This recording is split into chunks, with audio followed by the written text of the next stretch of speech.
বন্ধুরা, আজকের আলোচনার বিষয় বসিরহাট লোকসভা কেন্দ্র। আজকের আলোচনার বিষয় সন্দেশখালী। আজকের আলোচনার বিষয় নিরাপদ সর্দার।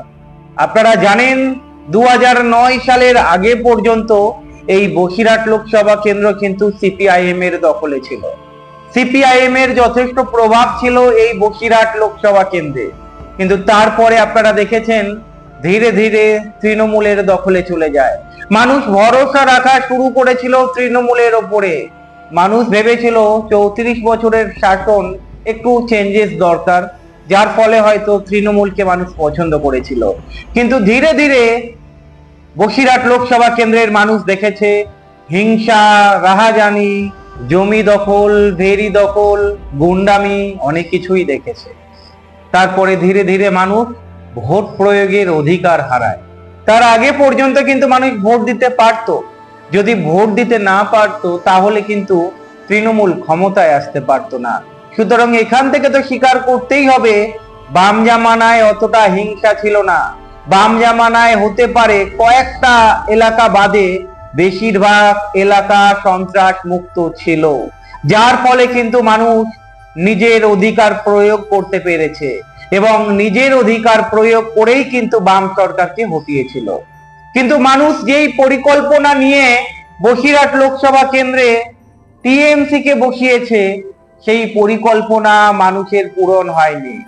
না ওখানকার রাস্তাঘাটের উন্নতি হয়েছে, না ওখানকার মানুষের জীবন জীবিকার পরিবর্তন হয়েছে। একটু হয়তো ঝা চকচকে হয়েছে বাইরে থেকে দেখার জন্যে, কিন্তু আলটিমেটলি ভেতর দিকে যদি উঁকি মারেন বসিরহাট লোকসভা কেন্দ্রে, আপনারা বুঝে যাবেন মানুষের পরিবর্তন বলতে কিছু হয়নি।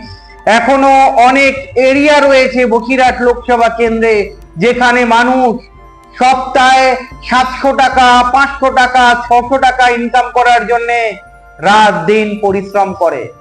বাড়ির ছেলেরা বাইরে পরিযায়ী শ্রমিক হিসাবে কাজ করছে। আর আমরা অন্যদিকে কি দেখেছি? একের পর এক জমি দখল, একের পর এক ভেরি দখল। মানুষ নিজের ভোট প্রয়োগের অধিকার পর্যন্ত হারিয়েছে। গুন্ডামি, রাহাজানি দিন দিন বেড়েছে, যার ফলে আপনারা দেখেছেন বসিরহাট লোকসভা কেন্দ্রের একটা বিধানসভা রয়েছে, সন্দেশখালী বিধানসভাতে শাহজাহানের গুন্ডা বাহিনী কিভাবে সন্ত্রাস ছড়িয়েছিল সেই কথা নিশ্চয়ই আপনারা জেনেছেন। এবারে 2024 লোকসভা নির্বাচন, বামেদের পাল্লা কি সত্যিই ভারী রয়েছে, নাকি বামেরা যেই আন্দোলন শুরু করেছিল সেই আন্দোলনের ক্রেডিট বিজেপি ছিনিয়ে নেয়নি? তো প্রশ্ন রয়ে যায় অনেক বিষয়ে। আপনারা জানেন সন্দেশখালী আন্দোলনের অন্যতম মুখ নিরাপদ সর্দারের জন্য আজকের সাধারণ মানুষ, আজকের গোটা বাংলা জানতে পেরেছে বসিরহাট লোকসভা কেন্দ্রে কিভাবে সন্ত্রাস হয়েছে।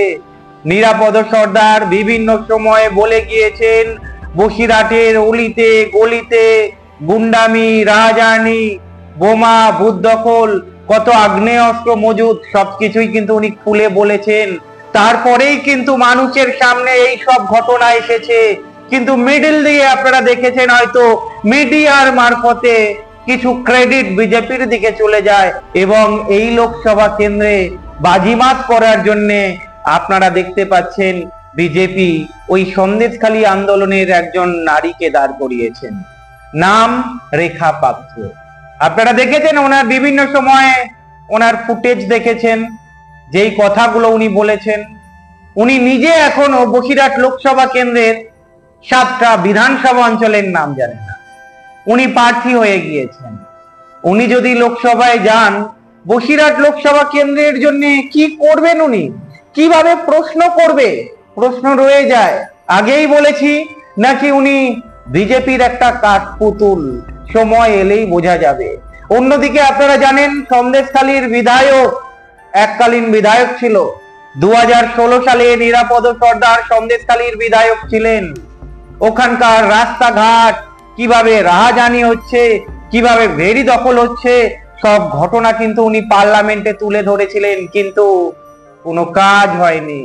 তারপরে 2021 সালে আপনারা জানেন তৃণমূল ওখানে ক্ষমতায় চলে আসে এবং সিপিআইএম এর যেই ক্ষমতাটা ছিল ধীরে ধীরে কমতে শুরু করে, তার একটাই কারণ, মানুষ ভোট প্রয়োগের অধিকার পায়নি।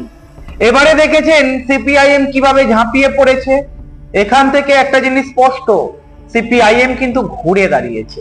যদি ঘুরে না দাঁড়াতো তাহলে কিন্তু এই যে আজকে তৃণমূলের যে দুর্নীতি দেখতে পাচ্ছেন, এত রাজধানী সন্ত্রাস, শাহজাহানের মানে বিশাল বিশাল সম্পত্তি যে সামনে এসেছে, এই আগ্নেয়াস্ত্র মজুদ, কোথাও না কোথাও এই নিরাপদ সর্দার বলেছিলেন বলে জনসমক্ষে একটু নড়ে চড়ে বসেছে।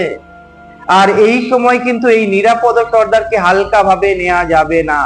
আপনারা দেখতে পাচ্ছেন ওনার প্রচারগুলো, উনি হিঙ্গলগঞ্জ থেকে শুরু করে উত্তর বসিরহাট, দক্ষিণ বসিরহাট, হারোয়া, মিনাখা, বিভিন্ন বিধানসভা অঞ্চলে মানুষের সঙ্গে জনসংযোগ ঘটাচ্ছেন। মানুষের ভালোবাসা দেখেছেন, সামনে আসছে, হাত মেলাচ্ছে, জড়িয়ে ধরছে। মানুষ যেন এই তৃণমূলের ঘেরাটোপের বাইরে বেরোতে চাইছে। আপনারা দেখতে পাচ্ছেন মিনাখা, বাদুরিয়া, বসিরহাট উত্তর, বসিরহাট দক্ষিণ, বিভিন্ন জায়গায় চষে বেড়াচ্ছে। হিঙ্গলগঞ্জে নিশ্চয়ই দেখেছেন বিভিন্ন দিকে যখন উনি পদযাত্রা করছে, এই গরমের মধ্যে সভা করছে, মানুষের সঙ্গে জনসংযোগ ঘটাচ্ছেন। মানুষ কিন্তু এনাকে দূর দূর করে তাড়িয়ে দিচ্ছে না, বুকে জড়িয়ে ধরছে। আর অন্যদিকে যদি দেখেন রেখা পাত্রকে ঘিরে আপনারা দেখতে পাচ্ছেন উনি যেখানে যেখানে প্রচারে যাচ্ছেন বিভিন্ন জায়গায় বিক্ষোভ দেখা দিচ্ছে। এমনকি বিজেপির অন্দরমহলেও, বসিরহাট লোকসভা কেন্দ্রে বিজেপির অন্দরমহলেও একটা বিক্ষোভ দেখা দিচ্ছে। মানুষ লাঠি সোটা নিয়েও তারা করছে। ওনার বিভিন্ন সময় মন্তব্যগুলো আপনারা শুনেছেন। আর তৃণমূল মনে হচ্ছে আশাবাদী, প্রচার সেইভাবে দেখা যাচ্ছে না। তবে আপনারা জানেন হাজী নুরুল ইসলাম কি বলেছেন, 1000 ভোটে হলেও উনি জিতবেন, যিনি তৃণমূলের প্রার্থী হয়েছেন। 2009 সালে উনি কিন্তু ওখানকার এমপি ছিলেন। তারপরে উনি কি কাজ করেছেন ওখানকার মানুষ অবশ্যই জানেন এবং জনসমক্ষে চলে এসেছে। বসিরহাট লোকসভা কেন্দ্রে যদি যান, ওখানকার রাস্তাঘাট, ওখানকার জীবন জীবিকা, মানুষের ইনকাম সব বিচার করলেই বুঝে যাবেন আলটিমেটলি যে উন্নতির জন্য বসিরহাট লোকসভা কেন্দ্রে তৃণমূলকে বসানো হয়েছিল, মানে ওখানকার মানুষ তৃণমূলকে এনেছিল, সেই উন্নতি কিন্তু হয়নি। এবারে মানুষ আশা দেখছে। একটা কথা ভুললে চলবে না, বামেদের সঙ্গে কংগ্রেসের সঙ্গে কিন্তু একটা সমঝোতা হয়েছে। আর গতবারে যদি দেখেন কংগ্রেস 1 লক্ষের উপরে ভোট পেয়েছিল এই বসিরহাট লোকসভা কেন্দ্র থেকে, কিন্তু সিপিআইএম এর সংগঠন কংগ্রেসের চাইতে অনেকটাই মজবুত। এবারে কি কংগ্রেসের সঙ্গে হাত ধরে এই বসিরহাট লোকসভা কেন্দ্রে নিরাপদ সর্দার কি ঘুরে দাঁড়াতে পারবেন? উনি যেভাবে জনসংযোগ বাড়াচ্ছেন, যেভাবে পরিশ্রম করছেন এই গরমের মধ্যে, আর মানুষ যেভাবে বুকে আঁকড়ে ধরছেন, সেখান থেকে তো একটা কথা স্পষ্ট, এবারের লড়াইটা কিন্তু হাড্ডাহাড্ডির লড়াই হবে। এবারে এমনটা নয় যে বিনা প্রতিদ্বন্দ্বিতায় টিএমসি জিতে যাবে। তবে বিজেপির জেতার চান্সেস কতটা রয়েছে আমি অন্তত সন্দেহ প্রকাশ করছি। কারণ বসিরহাট লোকসভা কেন্দ্রে যদি আপনারা দেখেন অ্যারাউন্ড 50-50 সংখ্যালঘু এবং হিন্দুদের বাস। আপনারা জানেন বিজেপি মানে হিন্দু ভোটার কেন্দ্রিক। এই হিন্দু ভোটটা কিন্তু শুধু বিজেপির একার নয়, এখানে তৃণমূলের দখলে রয়েছে, কংগ্রেসের দখলে রয়েছে, সিপিআইএম এর দখলে রয়েছে এবং অবশ্যই বিজেপির দখলে রয়েছে। এই 50% হিন্দু ভোট কিন্তু 4 ভাগে ভাগ হচ্ছে। আমরা জানি 2019-এ বিজেপি এবং টিএমসি অনেক ভালো ফল করেছিল, কিন্তু মনে রাখবেন এটা 2019 নয়, 2024। অনেক জল মাথার উপর দিয়ে গিয়েছে, তাই লড়াইটা অন্যরকম। আর বামেরা কিন্তু একটা চমক দিয়েছে নিরাপদ সর্দারকে ওখান থেকে দাঁড় করিয়ে। আপনারা জানেন সন্দেশখালী আন্দোলনের অন্যতম মাথা, অন্যতম কাণ্ডারি হচ্ছেন এই নিরাপদ সর্দার। আপনারা যদি দেখেন অন্য দিক থেকে যদি বিচার করেন, বিজেপির প্রার্থী, তৃণমূলের প্রার্থী এবং সিপিআইএম এর প্রার্থী, কংগ্রেস সমর্থিত সিপিআইএম এর প্রার্থী নিরাপদ সর্দার, কে সেরা প্রার্থী আমার মনে হয় আপনাদেরকে না বললেও আপনারা বুঝতে পারছেন। তবে মানুষের মধ্যে একটা ডাউট রয়েছে, সেই ডাউটটা হচ্ছে সিপিআইএম কি জিততে পারবে? সিপিআইএম এর কি ওই শক্তি হয়েছে? সিপিআইএম কি বুথ রক্ষা করতে পারবে? অন্যদিকে আইএসএফ ও প্রার্থী দিয়েছে।